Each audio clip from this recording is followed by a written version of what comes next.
In the past episodes, we've been going over Stonewall, Marsha P. Johnson, and the moments of the movement that came before and after these events. But there would be no queer rights movement in the modern era without the radical work of Sylvia Rivera, a Latina American drag queen who became one of the most radical gay and transgender activists in the early gay liberation movement. She has many titles under her belt, including co-founder of the Gay Liberation Front, Rioter at the Stonewall Riots, and founder of the Street Transvestite Action Revolutionaries group. But overall, Sylvia Rivera was a drag queen simply looking to change the world so that those that came after her would be better off. She was loud and persistent and fought hard for the transgender community, specifically for the rights of people of color and low-income queer and trans people. Sylvia Rivera was an incredible queer icon and activist. I am so excited to cover her during this episode. So let's get started with her amazing story. I'm Alexis Arrington, and welcome to Everyone's Gay, a look into queer history.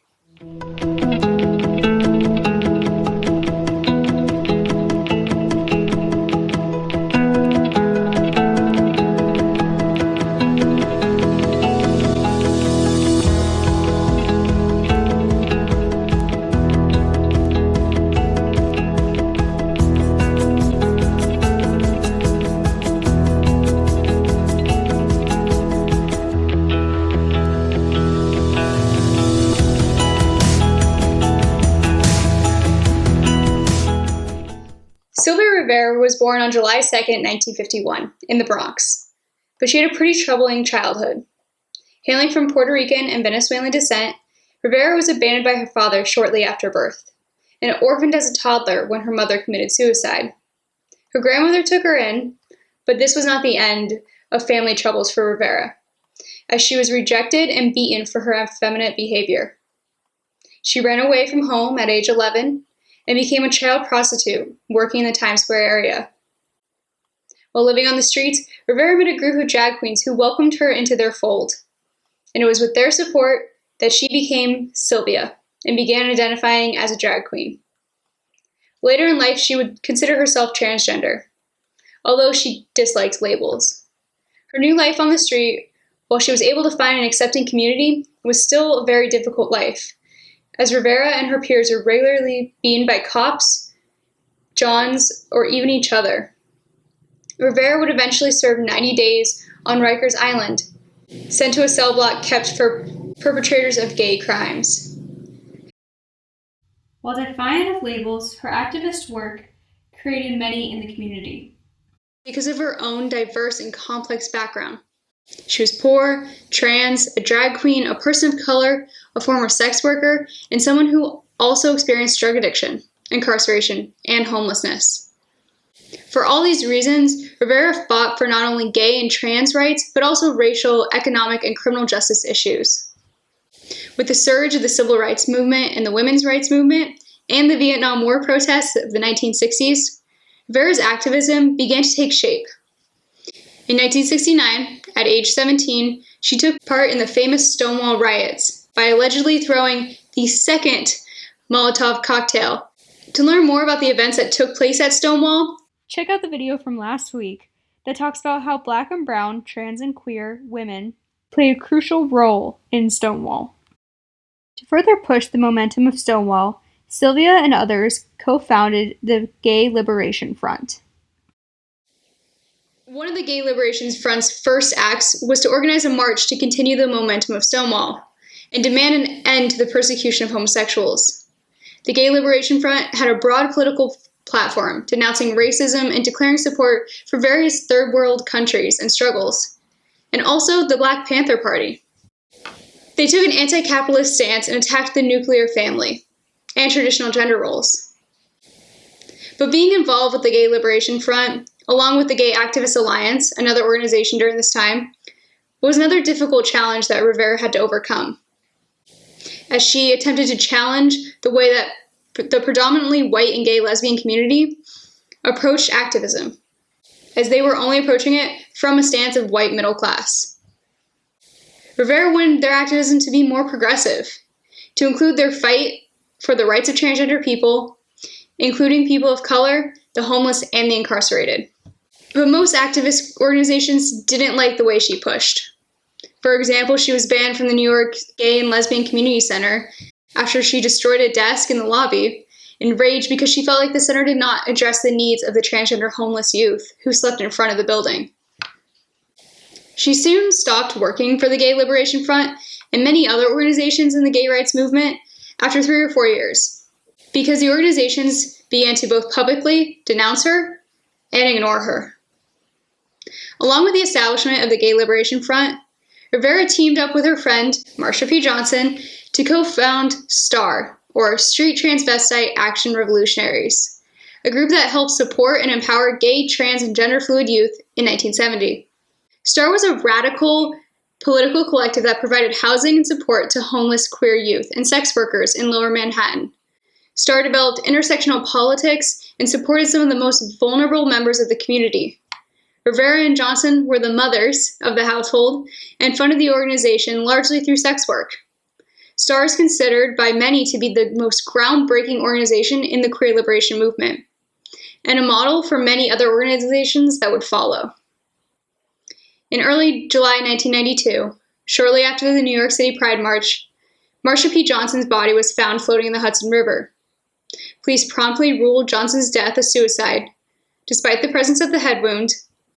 But Rivera, along with more of Johnson's friends and supporters, insisted Johnson had not been suicidal, and a People's Postering campaign later declared that Johnson had earlier been harassed near the spot where her body was found.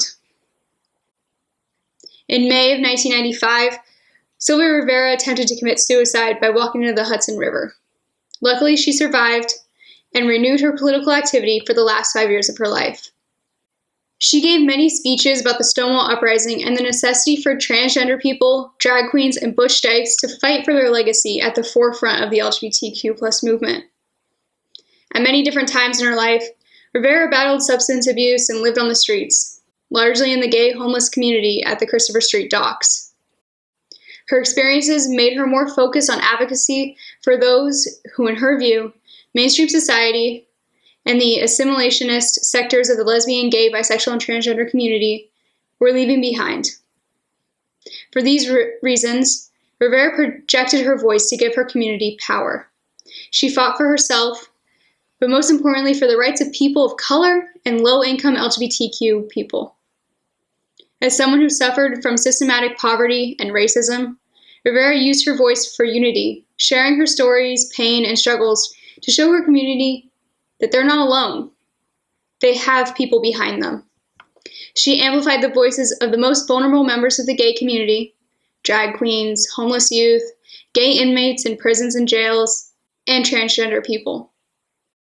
Now listen to one of her famous speeches, "Y'all Better Quiet Down," which was given before the 1973 Christopher Street Liberation Day rally in New York City, when she jumped on stage and commandeered the microphone. Beware, there's a lot of vulgar language and a lot of anger in this video.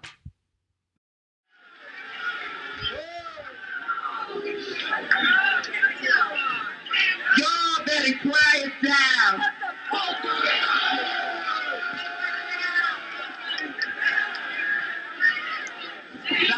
Nothing. I've been trying to get up here all day for your gay brothers and your gay sisters in jail. They write me every motherfucking week and ask for your help. Yeah.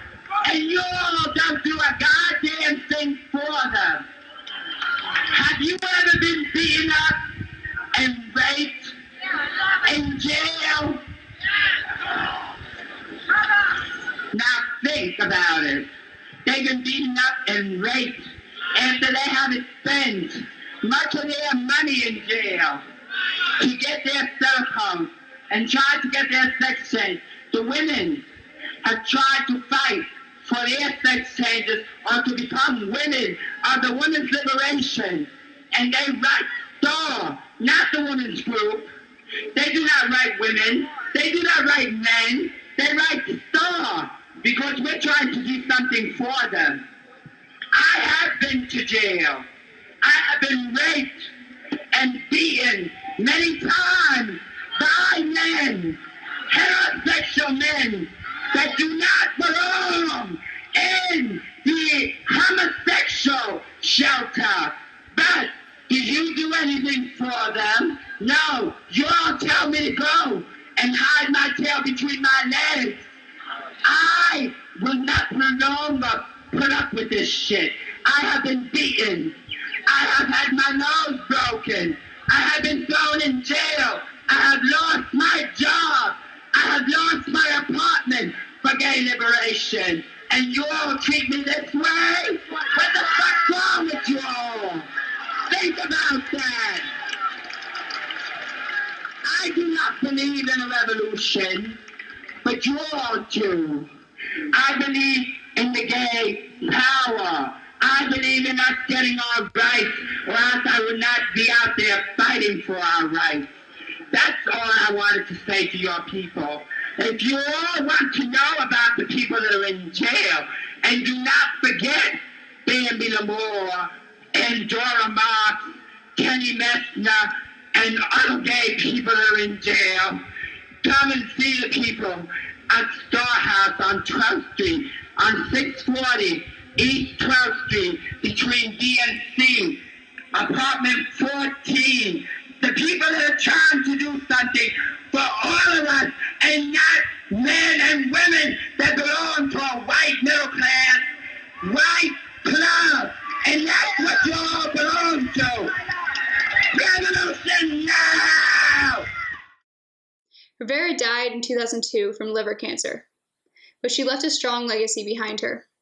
To this day, she's the only transgender person to have a portrait in the Smithsonian's National Portrait Gallery, and her legacy lives on through the work of the Sylvia Rivera Law Project, founded after her death to provide access to social services, health services, public education, legal services for transgender, intersex, and gender nonconforming individuals, while also teaching them to engage politically, teaching leadership skills and organizing committees, and empowering them to take action. To learn more about the life and work of Sylvia Rivera, check out The Stonewall Riots by the New York Public Library. It's an anthology telling the stories of the fight for LGBTQ+ rights in the 1960s and the activists who spearheaded the movement. You can also watch the dramatized telling of Stonewall in the 2005 movie Stonewall, where Sylvia Rivera is featured. And there's also an article entitled Woman of Her Time by Ricky Wilkins that I recommend. I have linked these in the description below. I'm Alexis Arrington, and this has been Everyone's Gay, a look into queer history. If you liked this episode, make sure to hit a like below, hit subscribe, and share it with your friends. Also follow us on social media at Everyone's Gay Queer History. We're on both Facebook and Instagram. And make sure to check out our past videos on Stonewall and Marsha P. Johnson. Many of these queer history stories I've been telling, many of the figures I've mentioned are interrelated. So make sure you learn all their stories because all their voices matter. Again, I'm Alexis Arrington, and I'll see you next time.